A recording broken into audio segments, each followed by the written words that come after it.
Bon dia a tothom.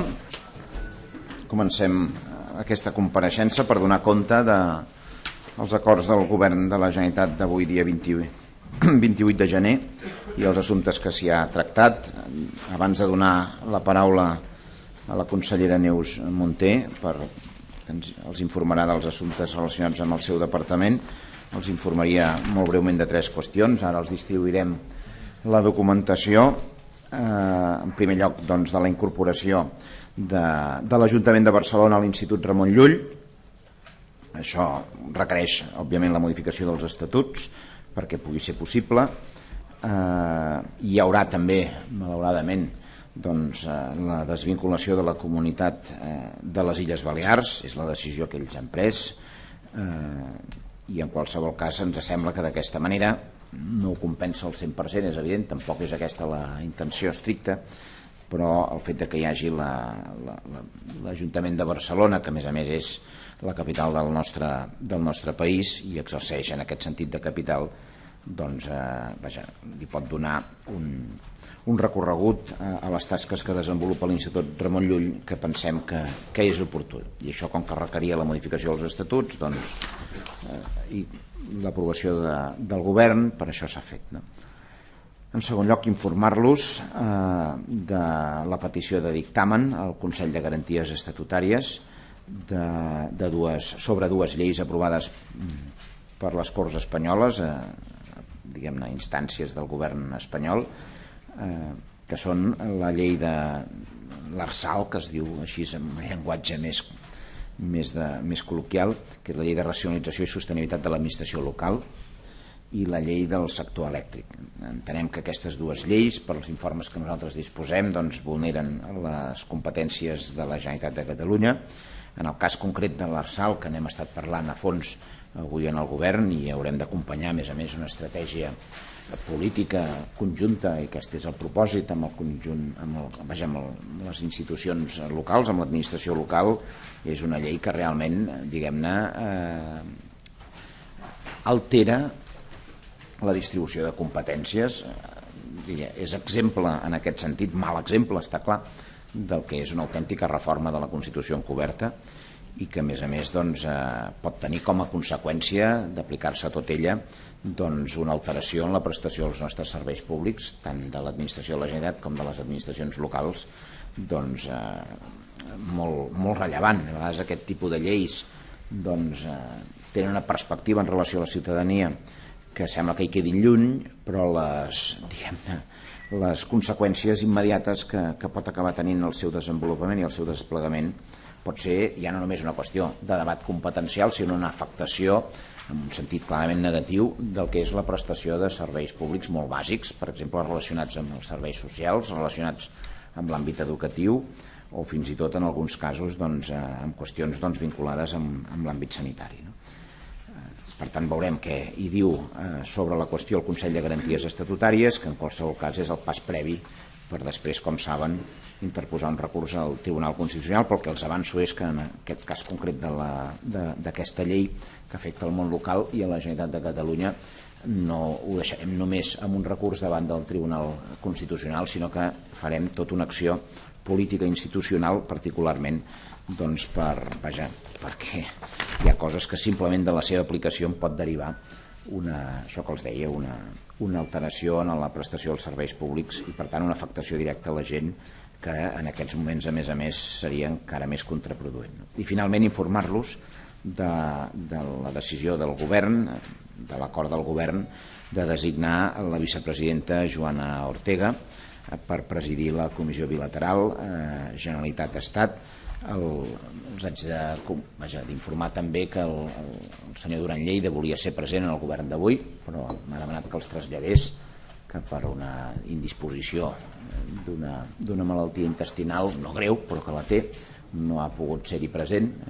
I en qualsevol cas, diguem-ne, l'explicació crec que raonada per altra banda és que tal com han anat els fets aquests últims temps, ens sembla des del govern que la funció de la comissió bilateral ha d'anar més lligada a les qüestions més de dia a dia, per entendre'ns, i que això justificava que al capdavant hi hagués un membre del govern i particularment la vicepresidenta, que a més té funcions de coordinació a nivell institucional, entre altres responsabilitats. Sense cap més preàmbul, passo la paraula a la consellera Neus Munté perquè informi dels assumptes relacionats al seu departament i després atendrem les preguntes que tinguin per convenient. Molt bé, moltes gràcies, conseller. Molt bon dia. El primer que voldria informar-los és sobre l'aprovació avui a govern, com és preceptiu, del programa per una intervenció integral contra la violència masclista. Amb aquesta aprovació donem compliment a la llei 5/2008 del dret de les dones a l'erradicació de la violència masclista, que estableix l'obligació del govern d'aprovar programes que siguin l'instrument de planificació de la lluita global de tots els departaments del govern enfront a aquesta xacra social que és la violència masclista.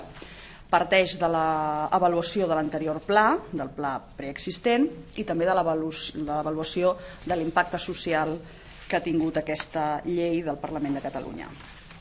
Es tracta d'un programa sectorial que recull totes les accions, tots els serveis i les eines que ens serveixen per abordar la violència masclista amb participació del conjunt de departaments, tant pel que fa als continguts com a l'assignació econòmica, a partir de la coordinació de l'Institut Català de les Dones. Per tant, parlaríem de totes aquelles accions concretes, podríem citar dins d'aquest programa sectorial altres programes, per exemple, el que s'ha realitzat en col·laboració del Departament d'Agricultura, que és un programa específic de les dones en l'àmbit rural, o amb el Departament de Presidència, mitjançant la Secretaria General de l'Esport, un programa específic també sobre dona i esport, o un programa especialment també estratègic que té a veure amb la prevenció de les relacions abusives entre els adolescents i joves, que l'hem anomenat i que ja funciona en aquests termes, l'estimar no fa mal, que comporta la col·laboració molt estreta de departaments com el de Salut, el d'Ensenyament, Justícia, Interior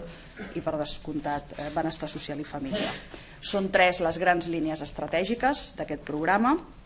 Una primera línia de sensibilització i prevenció per transformar la percepció ciutadana i dels agents socials d'aquell imaginari social i cultural en el que encara es poden amagar estructures que sustentin les diverses formes de la violència masclista.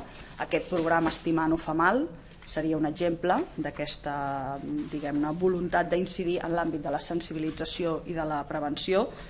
Una segona línia estratègica té a veure amb l'atenció i recuperació de les víctimes de violència masclista, en aquest sentit per garantir l'accés de totes aquelles dones que la pateixen i els seus fills i filles a totes les eines, a tots els serveis i recursos que des del conjunt del govern s'habiliten per treballar en aquest àmbit. Des de la línia 900 900 120 d'atenció telefònica els 365 dies de l'any, 24 hores, per tal de recollir les denúncies o les trucades de qualsevol persona que es trobi en aquesta situació i que després deriva cap al conjunt de serveis socials, sanitaris, jurídics, etc., com també tots aquells serveis que al llarg i ample del nostre territori també tenen encomanades aquestes funcions d'atenció a les dones i als seus fills i filles. I una tercera línia estratègica, i no menys important, les estructures de coordinació que ens permeten allò que és clau, una intervenció integral, unificada i de màxima qualitat. L'exemple ho és la Comissió Nacional de Violència Masclista, que té, entre d'altres funcions, l'assessorament i la formulació de propostes al govern en aquesta matèria. Aquest és un programa que compta amb 69 actuacions, com deia abans, distribuïdes entre els diferents departaments, que prioritza també els mecanismes de formació. Hi ha un munt d'accions que tenen a veure amb la formació dels professionals, precisament perquè puguin treballar amb aquest aspecte tan important que és la detecció de les conductes, que s'ha fet aquest programa a través d'un procés participatiu de més d'un any, on han participat, com deia, el conjunt de departaments que hi estan afectats, que són pràcticament tots, però on també hi ha tingut un paper important aquesta Comissió Nacional per la Violència Masclista, on hi participen organismes com pot ser el Consell de l'Audiovisual de Catalunya o la Corporació de Mitjans Audiovisuals, el Col·legi d'Educadors i Educadores Socials, l'Associació Catalana de Llevadores, el Consell Nacional de Dones de Catalunya, entre d'altres. En definitiva, amb aquest programa també es visualitza que aquesta és una autèntica prioritat del conjunt del govern i que en aquests moments estem centrats també en mantenir tot el que són dotacions pressupostàries adreçades als ajuntaments, als ens locals i a les entitats que treballen també des de la màxima proximitat amb les dones víctimes de violència masclista i també amb una especial incidència, amb una especial atenció en els col·lectius més joves, de joves i adolescents, per tal de prevenir aquestes actituds i aquestes conductes. Aquest seria un dels temes que hem aprovat avui a govern. L'altre és el Pla de Protecció Internacional de Catalunya. Aquest és un concepte que engloba el dret d'asil, el refugi i la protecció subsidiària. Els subjectes són les persones de nacionalitat estrangera i els apàtrides. Arriben cada any en el conjunt de l'Estat, lògicament també a Catalunya, persones que cerquen aquesta protecció internacional per diversos motius, de raça, de religió, d'opinions polítiques o pertinença a un determinat grup social, gènere o orientació sexual. La Generalitat de Catalunya, el Govern de Catalunya, els ajuntaments catalans i les entitats han dut a terme iniciatives relacionades amb la protecció internacional. En tenim experiència i jo diria que una alta sensibilitat també com a poble, com a país. I Generalitat i ajuntaments disposem d'un espai d'actuació legal. La jurisprudència del Tribunal Constitucional reconeix l'acció de les comunitats autònomes envers els estrangers a partir de les competències que en són pròpies, que tenen un abast clarament sectorial, com és l'ensenyament, com és la sanitat, com són els serveis socials, com saben, des dels quals s'atén a totes les persones, a tots els ciutadans, independentment del seu origen. També lleis pròpies, com la llei d'acollida, com la llei de serveis socials, també contemplen els sol·licitants d'asil com a usuaris i receptors d'aquests serveis. Aquest és un instrument de reflexió estratègica, però també de línies d'activitat pels propers anys, que engloba accions diverses que tenen a veure amb el règim jurídic, propostes de millora del règim jurídic de la protecció internacional, accions de formació i d'informació, tant per les persones que es poden veure afectades per aquesta situació, com també pel conjunt de ciutadans i especialment els treballadors públics, tant de la Generalitat com del món local, perquè puguin conèixer quines són les xarxes de serveis, de recursos que es poden adreçar a aquestes persones i també mesures que tenen a veure amb l'acollida. També ha estat aquest pla fruit d'un treball conjunt del Govern de la Generalitat amb el conjunt d'entitats que formen part de la taula de ciutadania i d'immigració, que és un òrgan assessor també del Govern en matèria d'estrangeria i que per tant compta amb la participació activa de tot un conjunt d'entitats que es mouen en aquest àmbit. Aquests són els dos plans, en un cas un programa i en l'altre un pla que hem aprovat ara fa una estona. Molt bé, moltes gràcies, consellera. Comencem per les cabines de ràdio, com sempre. Estem a la seva disposició, identifiquen per qui és la pregunta i amb molt de gust els contestarem. Sí, bona tarda, portaveu. La pregunta és per vostè. Volia preguntar per unes declaracions del ministre d'Hisenda, Cristóbal Montoro, a Ràdio Nacional aquest matí, en què ha assegurat que es canvia la metodologia de càlcul de les balances fiscals per aquest nou mètode que proposa, perquè es feia un ús indegut de les balances fiscals que ha fet que alguns ciutadans pensin que necessiten independitzar-se i que l'anterior sistema traslladava als ciutadans idees que alguns polítics utilitzaven per atiar un esperit d'enfrontament. Alguns partits polítics, i em sembla que us hi ha posat a vostès, i alguns periodistes. I alguns periodistes també, efectivament.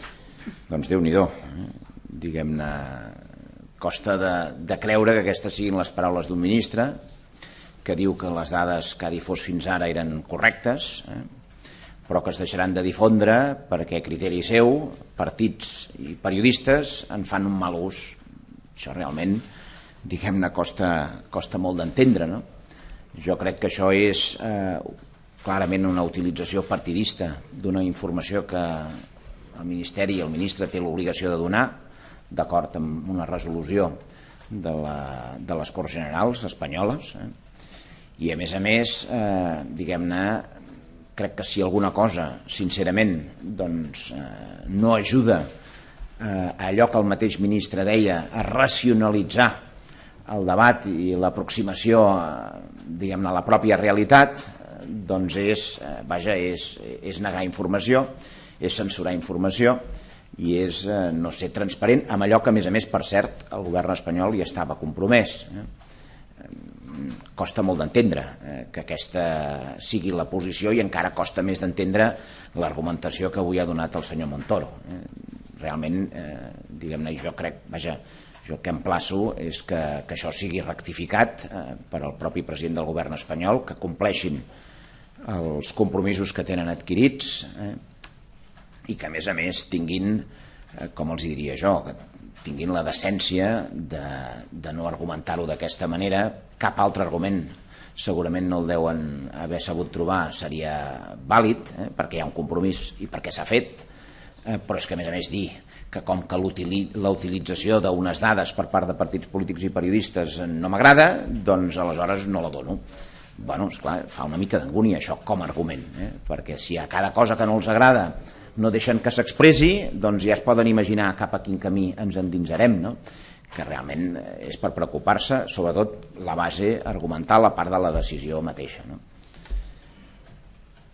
Sí, sobre aquesta qüestió de les balances, jo li voldria preguntar si la Generalitat té la intenció de continuar fent els càlculs i si té les dades per poder fer aquests càlculs d'una banda, i de l'altra, si el govern sospita que el ministre Montoro ja té calculades les balances fiscals i no les ha volgut fer públiques veient els resultats.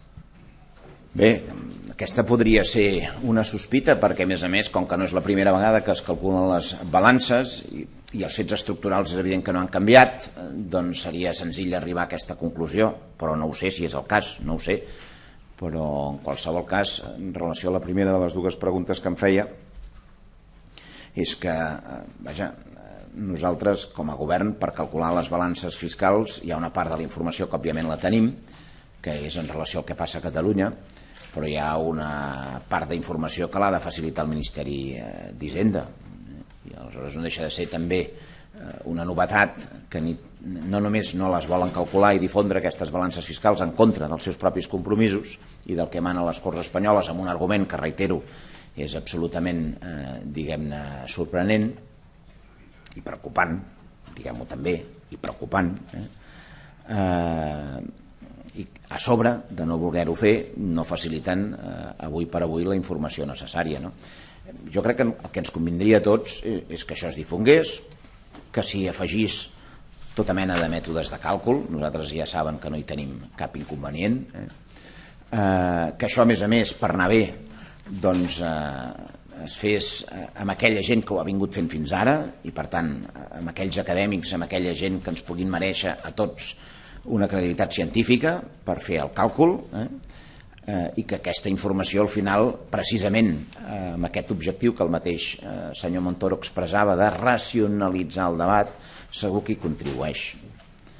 Perquè en un context democràtic que és el que som, i espero que per molts anys, doncs el dret a saber, que diria la senyora Alicia Sánchez Camacho, totalment d'acord, doncs em resulta imprescindible, no?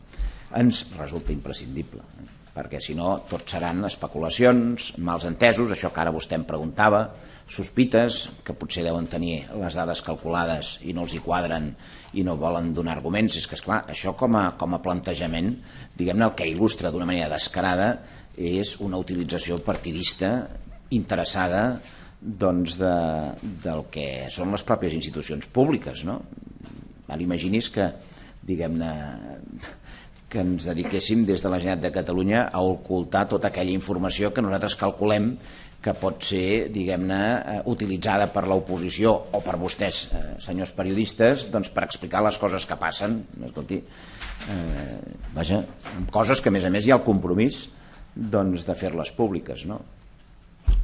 Jo crec que és especialment greu, sincerament.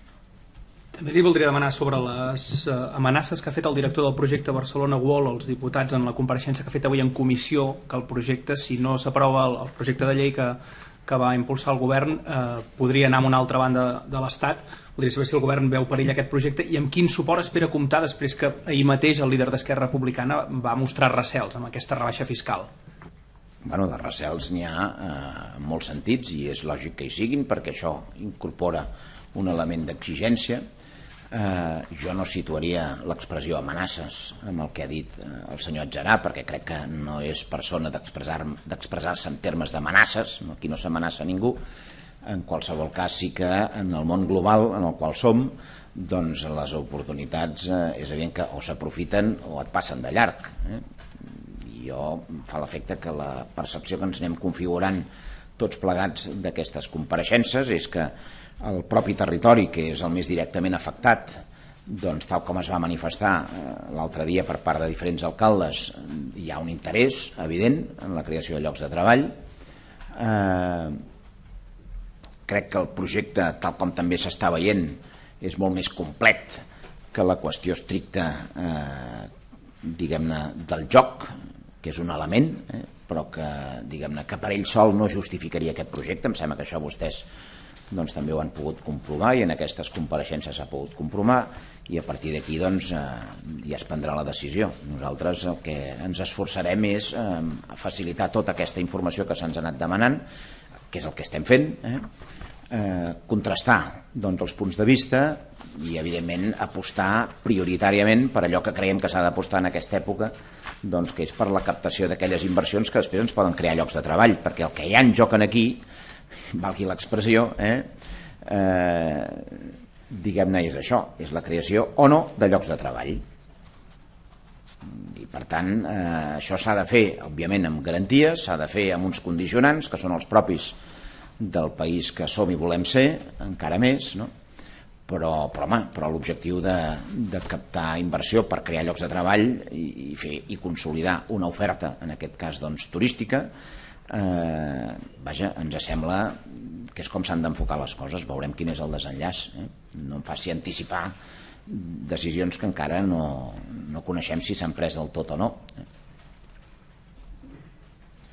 Sí, conseller, un parell de qüestions aquí darrere encara a les cabines de ràdio. La primera és, ahir el senyor Junqueras va ser preguntat de nou per aquella frase que va dir fa uns mesos a Brussel·les de que es podria aturar l'economia catalana per demostrar la força que té a l'hora d'intentar forçar que se celebri la consulta, i li van preguntar, reiterava que no renunciava a cap actuació en aquest sentit. M'agradaria saber què pensa el govern al respecte.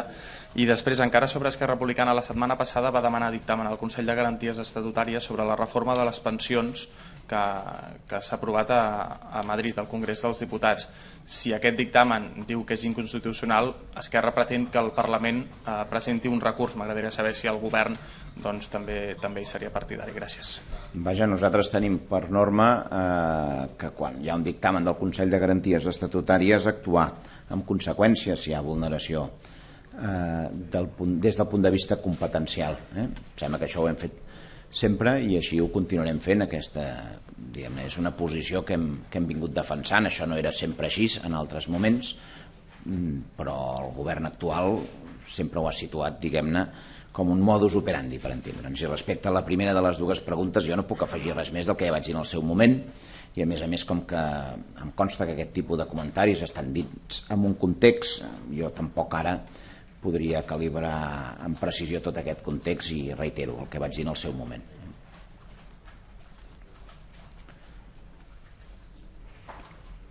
No hi ha cap més pregunta a les cabines de ràdio? Proseguim. Sí, conseller, la setmana passada es va parlar molt de diàleg entre el govern espanyol i el català, de si n'hi havia, si no, hi havia una certa expectativa per aquest pla que tenia Rajoy per Catalunya. Després del desembarcament aquest cap de setmana del Partit Popular a Catalunya, quina valoració en fa el govern, com estan les coses ara mateix, si creu que estan més a prop les posicions ara que fa una setmana o s'han allunyat més, com està la qüestió?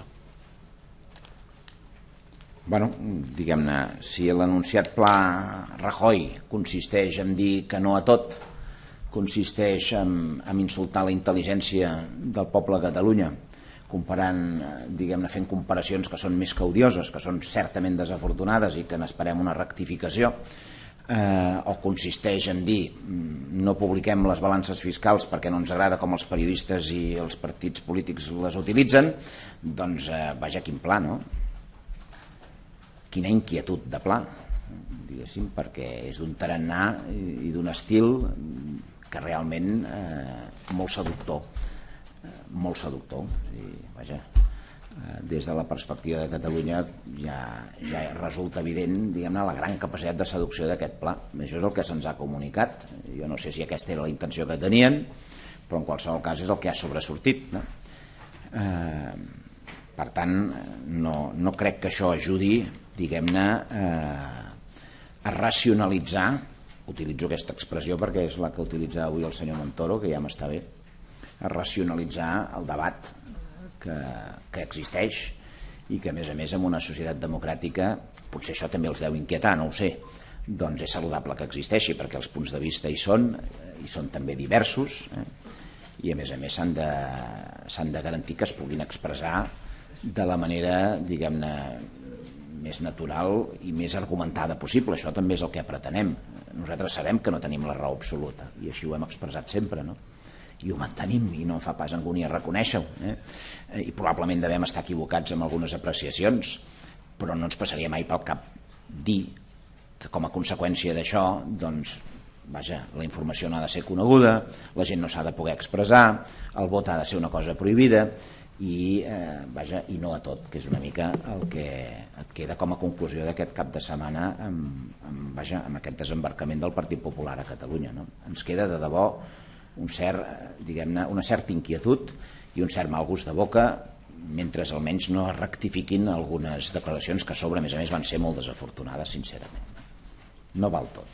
Ens podem equivocar tots, jo mateix a vegades puc utilitzar alguna hora i algun dia algun qualificatiu inadequat i en aquest sentit m'he rectificat, em va passar, ho recordaran vostès una vegada fa bastant temps. Hem de ser molt curosos també amb el llenguatge perquè em penso que la gent que ens escolta, la gent a qui ens dirigim, que és el conjunt de la població, els que pensen d'una manera, els que pensen d'una altra, doncs no es mereixen, diguem-ne, determinats anàlisis o determinats qualificatius i encara menys determinats arguments. Poso l'exemple darrer d'avui del senyor Montoro, no? En aquesta línia demanaria també una rectificació a Sánchez Camacho per la comparació amb el País Basc. Sí, ho he dit abans, efectivament. Jo crec que això són unes declaracions, és una anàlisi, són unes afirmacions que seria convenient que fossin rectificades, perquè estic segur que quan ella les deu haver vist reflectides, fins i tot li ha d'haver causat un cert estupor. Ignoro si tenien un context, vés a saber, i tenien alguns matisos, però el que ha transcendit és una comparació que no té cap fonament. Poso com a exemple i testimoni de que no té cap fonament la pròpia realitat que es va viure a la Diagonal, al Palau de Congressos, que és on el Partit Popular va fer aquesta convenció, que fins on jo sé ni es va tallar la Diagonal, ni van haver contenidors cremats, ni va tenir que haver-hi càrregues policials, i no hi va haver, diguem-ne que, esclar, presentar les coses així quan estan tan allunyades de la realitat i que per molts anys, perquè sap què passa? Que es pot discrepar amb moltes coses, fins i tot amb coses, diguem-ne, d'aquestes estructurals. Però tots, per molt que discrepem, tenim un compromís que no ens en podem excusar mai, que és a favor de la convivència. I aquest no era un missatge, el de la senyora Camacho, diguem-ne, de to convivencial, al contrari. Vostè dirà. Sí, jo li volia preguntar sobre la comissió bilateral amb els canvis que s'hi han fet avui. Voldria saber si el govern, aprofitant aquests canvis, farà una petició formal de que aquesta comissió es pugui reunir en breu, ni que fos per fer un diagnòstic compartit de la situació en el sentit de temes oberts que hi ha, de competències que estaven pendents de transferència o a mig transferir, i inclús aquell document que el govern català va presentar fa uns mesos, que es va dir Memorial de Greuges, que tenia un altre nom, però que d'alguna manera era un llistat d'assumptes que estaven pendents. Podria servir per això aquesta comissió en breu? Bé, diguem-ne, la petició està formalitzada i està sobre la taula, de fet, de fa setmanes i mesos, en aquest sentit, no? I eventualment, doncs, vaja, en el sentit del que vostè expressa, per aprofundir en el diagnòstic, per avançar, òbviament, en els traspassos que el propi Estatut identifica i que clarament està pendents, per avançar en el compliment de sentències del Tribunal Constitucional que simplement no es compleixen per part de l'administració de l'Estat.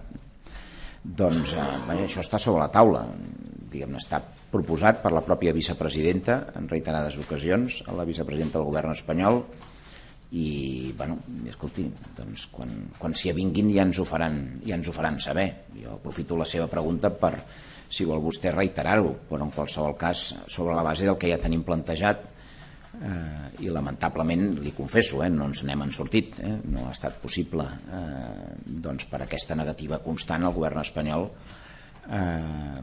diguem-ne, en debatre i en avançar amb les coses, i a més va calant aquesta sensació, el cas de les balances fiscals ja és descarat, de que, diguem-ne, que és un govern que pren iniciatives per un concepte de represàlia, que això és un fet nou. Fins ara ho podíem intuir, però ara ja veiem que a més es descaren. És a dir, quan el senyor Montoro diu no publicarem les balances fiscals perquè es fan servir malament, això és una represàlia. Com que no m'agrada la utilització que vostès n'han fet, doncs apa, es queden sense. Vaja, diguin-li represàlia, diguin-li com vulguin, però deu ser un concepte bastant semblant en aquest. I això ja és nou, ja comencen a fer coses, diguem-ne, per castigar. Vostè dirà. Una pregunta per la consellera.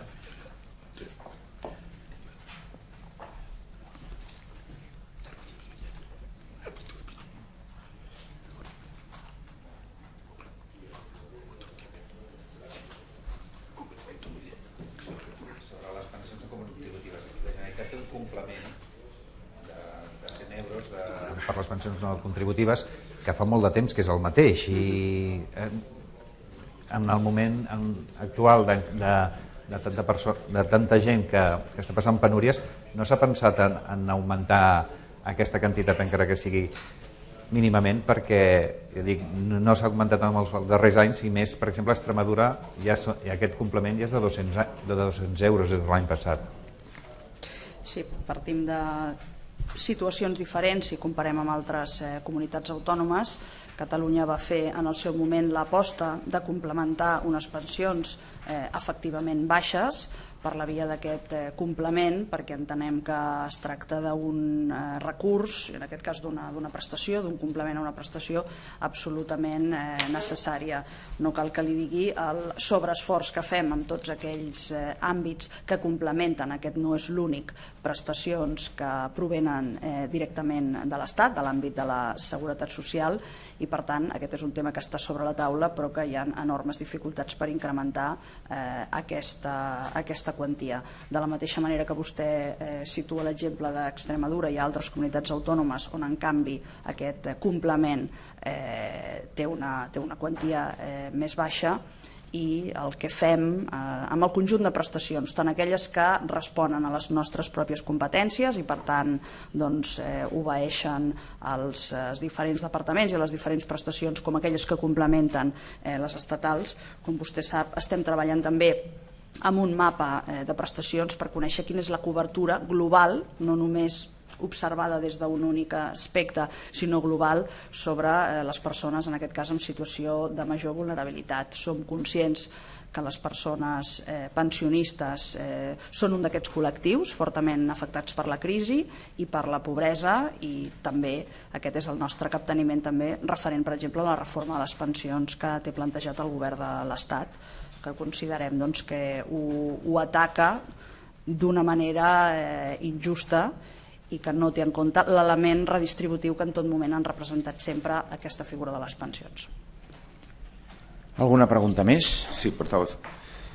Estos días se han conocido dos autos del Tribunal Supremo que rechazan el recurso de casación que había presentado la Consejería de Enseñanza contra otras sentencias del Tribunal Superior de Justicia de Cataluña que ordenaban ofrecer de manera cautelar educación en catalán y en castellano de forma equilibrada a dos niños junto al resto de sus compañeros de clase.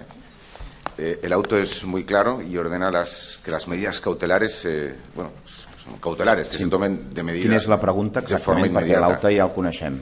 Sí, mi pregunta sobre es si lo van a cumplir.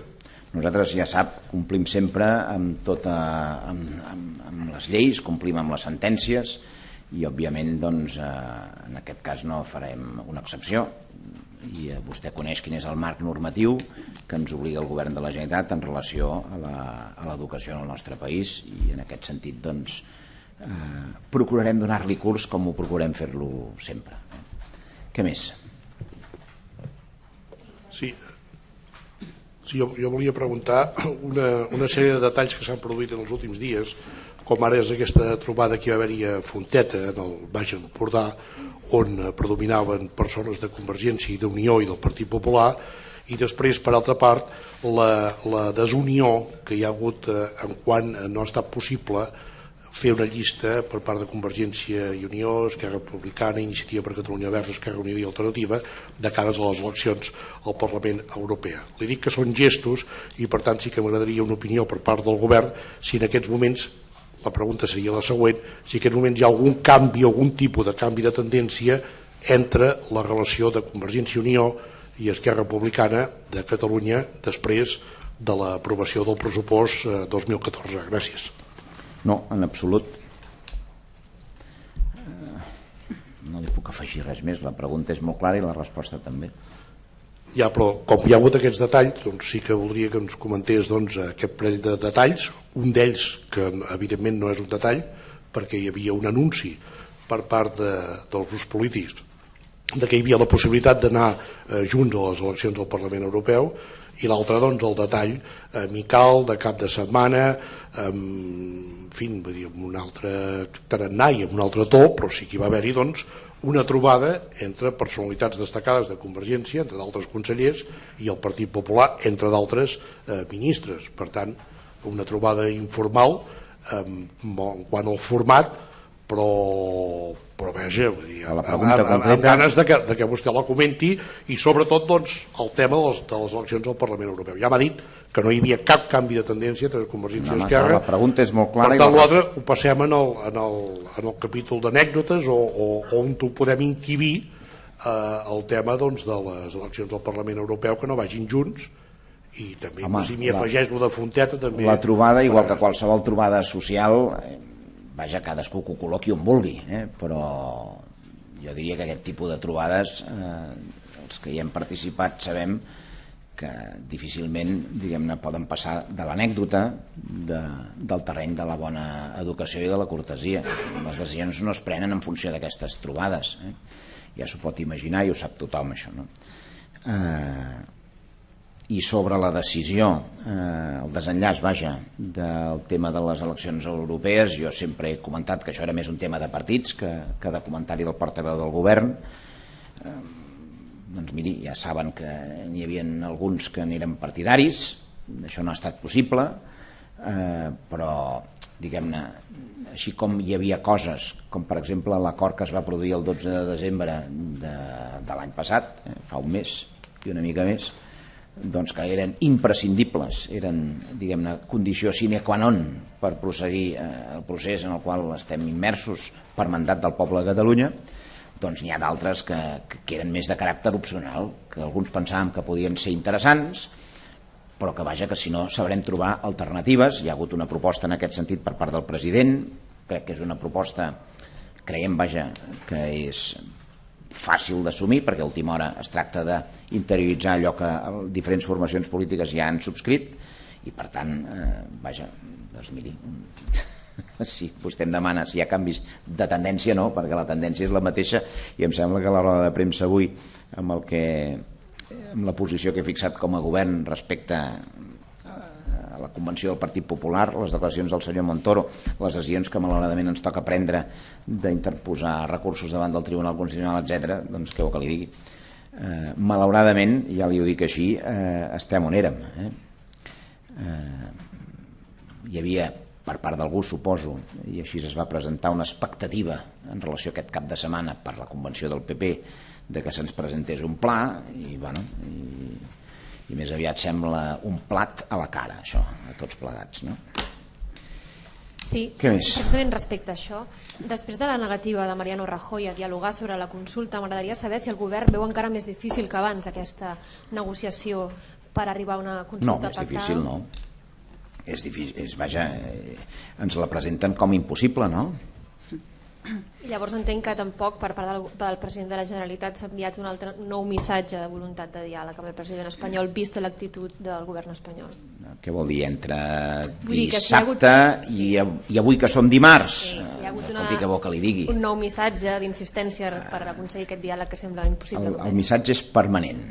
No li diré d'una altra manera, perquè llavors passa que la seva pregunta, que està molt ben formulada, i el context que jo hi pugui posar desapareixen i llavors surten uns titulars estranys, no? I com que, diguem-ne, haig d'assumir com funcionen les coses i no me'n queixo, doncs, escolti, predisposició al diàleg sempre en aquest sentit, i a més, com que ja m'ho han sentit dir i a més entenem que té sentit el que els diré a continuació.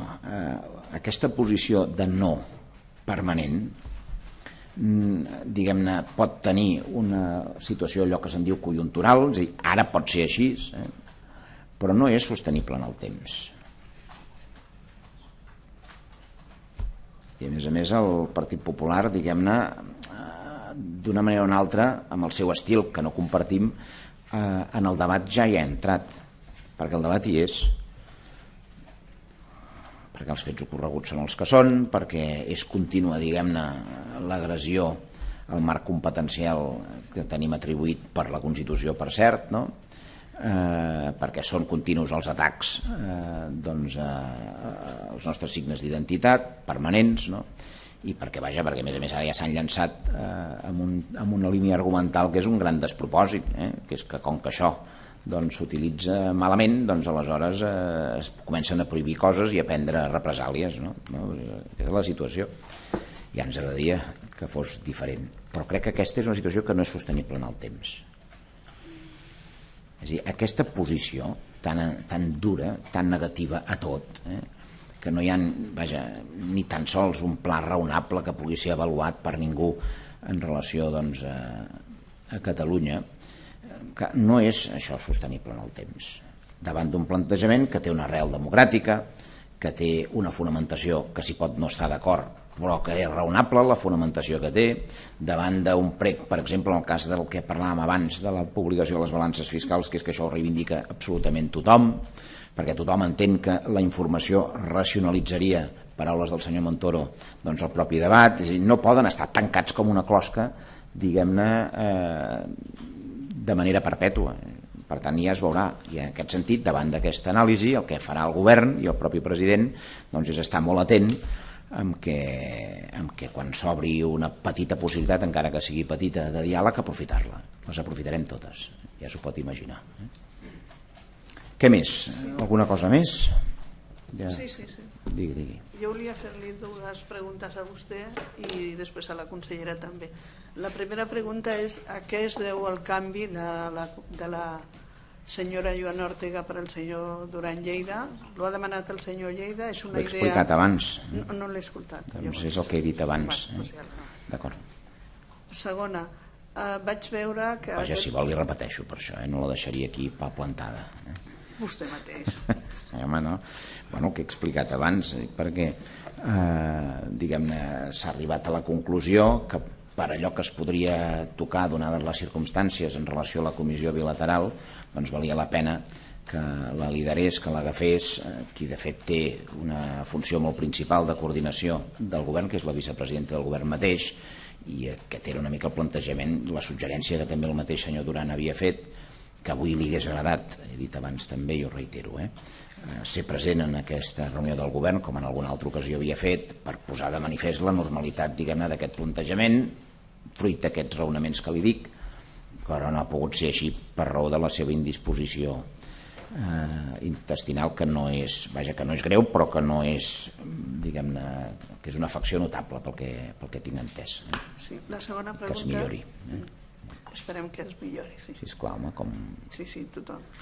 La segona pregunta, aquest cap de setmana a la convenció del PP hem pogut veure com a TV3 l'ha dedicat, jo he vist més de 10 minuts i va començar el Telenotícies amb aquesta informació.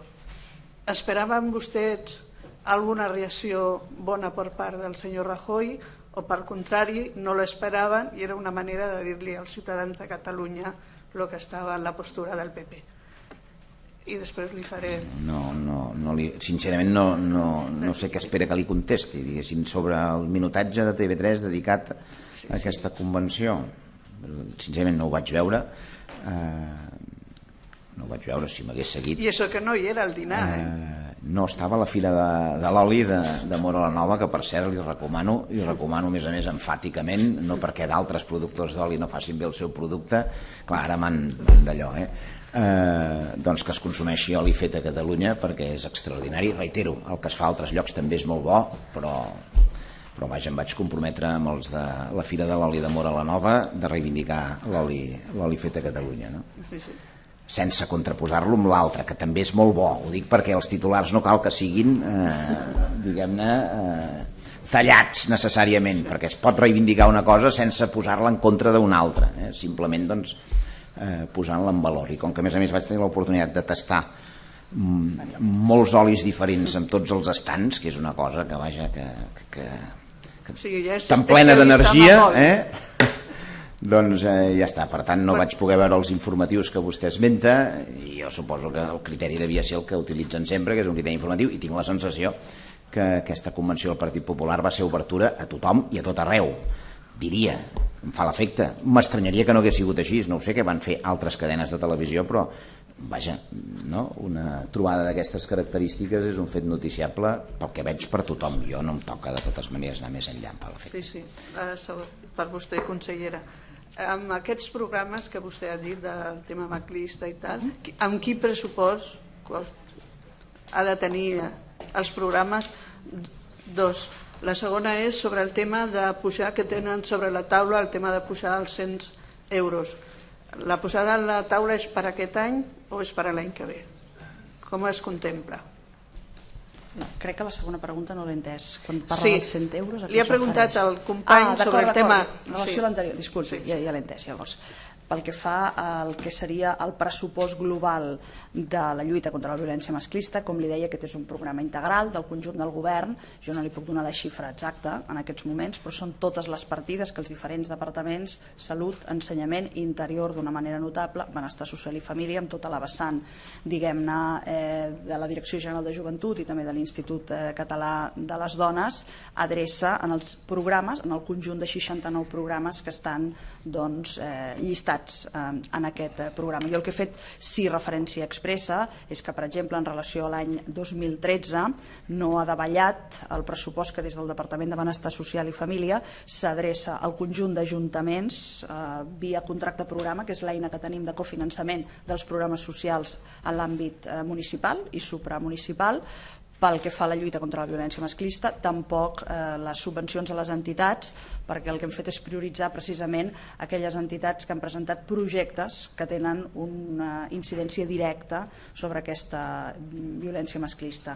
I en referència a la segona pregunta, aquest complement a les pensions no contributives, aquests 100 euros, no és que estigui sobre la taula, és aquesta la prestació, el complement que es dona des de ja fa anys en aquestes pensions no contributives, a partir d'una opció que ja fa molts anys va fer el Govern de la Generalitat de complementar aquestes pensions que són molt baixes.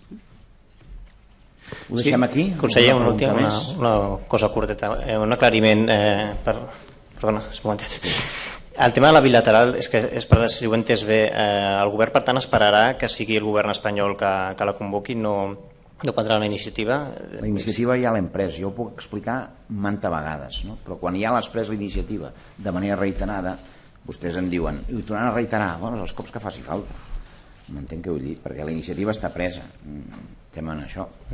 Em sap molt greu que sigui així, ens agradaria que fos diferent, també els ho reconec, amb tota la humilitat i amb tota la modèstia, però vaja.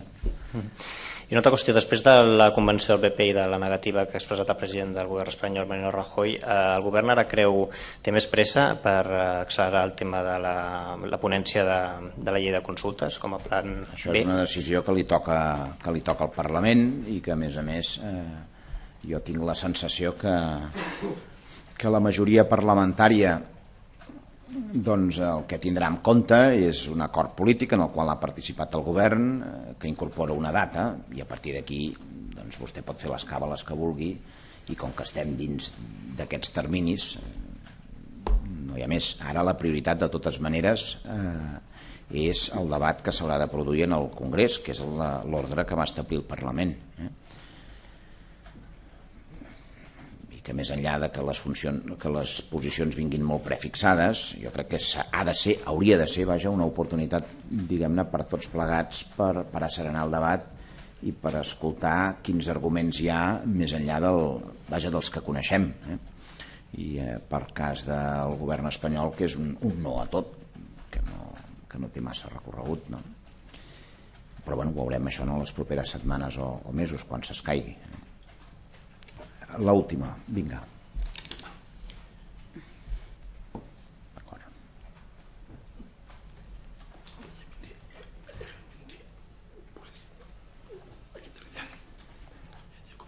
El tema sobre el cens que han facilitat els ajuntaments, si hi ha ajuntaments que previsiblement es negaran a facilitar aquest cens a la Generalitat, entra dintre de la legalitat o té competències la Generalitat, o és un tema de la legislació espanyola i no hi podria fer-hi res la Generalitat? O quins mecanismes preveu per poder tenir aquests censos municipals? La cessió del cens està contemplada a la normativa vigent. Diguem-ne, jo crec que qui s'expressa en aquests termes el que demostra és un gran desconeixement de com funciona un estat de dret, que és, quan a mi no m'agrada una cosa no la faig. No, escolti, vostè ha d'atendre's a la llei i si cedeix unes dades i llavors resulta que aquell que les obté en fa un mal ús, ja decidirà un tribunal si n'està fent un mal ús. Però vull dir, clar, diguem-ne, jo crec que hi ha una gran confusió. És aquesta nova doctrina del PP, no?, que va instal·lar una mica per tot arreu, de confondre's i de pensar que ells són els titulars, no?, el patrimoni de les decisions que es prenen. Clar, un estat de dret, si hi ha una llei que diu que els ajuntaments han de cedir el padró, i a més s'ha fet així durant moltes vegades, no?, a la Generalitat de Catalunya, bueno, doncs escolti, diguéssim, s'ha de cedir. No pot fer de jutge un ajuntament, m'entén? Perquè considera que l'ús que en farà la Generalitat de Catalunya no s'adequa al marc normatiu o a la legalitat vigent. Això li deu tocar fer-ho amb un jutge. Vaja, és que fa una mica, diguem-ho així, suau, d'angúnia, aquest tipus de raonaments, no? Clar, diguem-ne, aquest és com funciona això. Sí, conseller, es va publicar sencer l'informe que ha enviat el ministre Margallo a totes les ambaixades arreu del món per combatre el procés sobiranista. S'hi poden llegir coses com que la demanda d'autodeterminació de Catalunya se sustenta en la manipulació, nacionalisme excloent, immoralitat, insolidaritat del nacionalisme radical i supremacista. En primer lloc, què pensa el govern d'aquestes afirmacions? I segon, quins plans més, a banda d'aquelles cartes que va enviar el president Mas, té pensat el govern per mirar de rebatre aquests arguments a l'escala internacional? Bueno, el que en pensem és, vaja, que jo crec que és un document molt pobre, tot ell,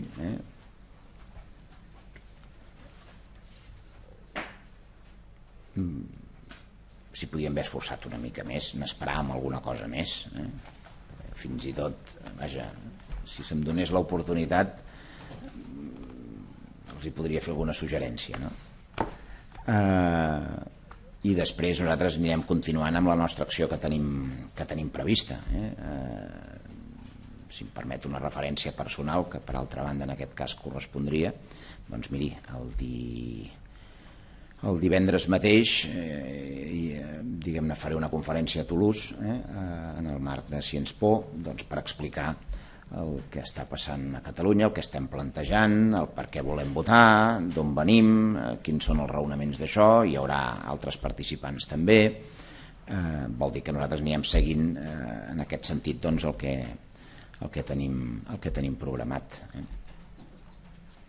Què més? Res més? Doncs vinga, alguna cosa en castellà i ho deixarem aquí.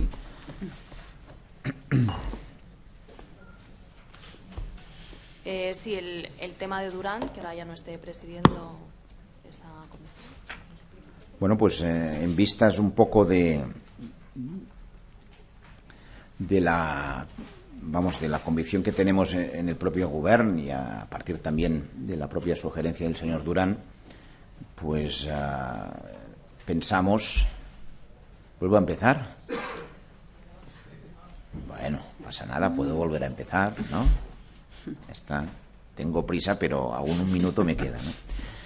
Entonces, No, en relación a, pues vista la experiencia que hemos tenido, la propia sugerencia del señor Durán, que hasta ahora es el presidente de la Comisión Bilateral y de las demás comisiones que prevé el Estatut, pues hemos llegado a la conclusión, bueno, que era mejor que esto fuera presidido pues por la persona que dentro del Govern tiene la función de la coordinación, entre otras muchas, ¿no? La coordinación pues de distintos ámbitos departamentales, que es la vicepresidenta del Govern de la Generalitat, y bueno, y a partir de ahí pues se ha hecho este cambio. ¿Creen que en vista del resultado Durán no lo estaba haciendo bien entonces?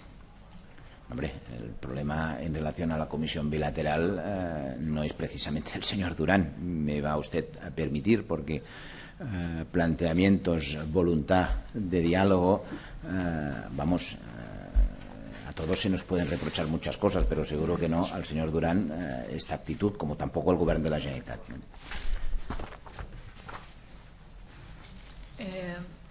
Digue. No sé si...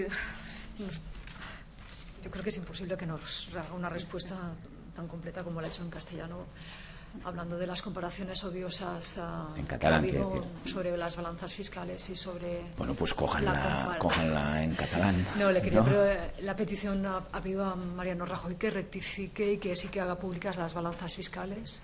Bueno, yo he visto el argumento. Primero, hay un mandato de las Cortes en cuanto a la publicación de las balanzas fiscales. Esta primera. Esto vale para aquellos que todo el día se acogen a la ley. La ley dice, el principio de legalidad y todos estos planteamientos, que es una utilización a veces demasiado politizada del propio Estado de Derecho, ¿no? Hay un mandato de las Cortes para publicar las balanzas fiscales. Se han publicado en España las balanzas fiscales. Y ahora nos viene el ministro de Hacienda y nos dice que era correcto todo lo que se publicó, que estaba bien hecho desde el punto de vista metodológico, pero como que se ha hecho un mal uso por parte de periodistas y partidos políticos, en ese caso catalanes, pues toma, castigados, sin balanzas fiscales, por mal utilizarlas, ¿no? Claro, esto, aparte de que es contravenir lo que es un mandato de las Cortes, es que además el argumento es inquietante. Y yo espero, en ese sentido, una rectificación del propio señor Rajoy, ¿no? Porque un gobierno no hace las cosas por la lógica de castigar o de tomar reprimendas, ¿no? Cuando no le gusta determinada gente, simplemente porque no le gusta. ¿Qué es esto de decir que como que se han utilizado mal, evidentemente a criterio suyo, las balanzas fiscales pues no se van a publicar, castigados? Oiga, yo creo que esto no es un argumento, además, insisto, es algo inquietante como lógica, ¿no?, de aproximarse y de tomar decisiones, ¿no? Aquello que no me gusta, aquello que yo creo que se utiliza mal, ¡pum!, lo saco del medio del campo, no juego, ¿no?, lo prohíbo. Vamos, yo creo que esto merece una rectificación por el fondo, que es la decisión de no publicar las balanzas fiscales, se tiene que publicar, y por la forma, la manera de argumentarlo, ¿no? Alicia Sánchez Camacho también le pide una rectificación por comparar la situación que se vive en Cataluña con el País Vasco. Bueno, yo creo que no solo se la pide el Govern de la Generalitat, sino que se la pide buena parte de Cataluña, toda Cataluña prácticamente, porque presentar las cosas como las presentó el viernes en Barcelona, señora Alicia Sánchez Camacho, bueno, es que yo creo que, o sea, hay límites, todos nos equivocamos, yo el primero, y en alguna ocasión, lo saben ustedes, me he sentido en la obligación de rectificar. Creo que esto, bueno, pues es posible que pase, pero todos estamos comprometidos, aunque tengamos grandes y profundas diferencias en nuestros planteamientos políticos, pero todos estamos comprometidos, y en eso no debería de haber ningún matiz, en la convivencia y en un tono convivencial y en presentar las cosas de hecho como son. Porque claro, las afirmaciones de la señora Alicia Sánchez Camacho y también de la señora Cospedal hablando de machetes, es que oiga, esto es el tono que se requiere en los discursos públicos. Insisto, a veces todos nos habremos extralimitado, pero entonces tenemos que corregir, porque si no esto va caldeando el ambiente de una forma absolutamente innecesaria y además yo diría casi peligrosa, ¿no? Porque se crea o se quiere crear un ambiente que no existe, porque además, fíjense ustedes, este fin de semana donde el gobierno español ha encontrado, digamos, respuesta en la calle, en las Canarias, ¿no? Han hecho una convención en Barcelona y ustedes han visto la diagonal cortada, ¿no?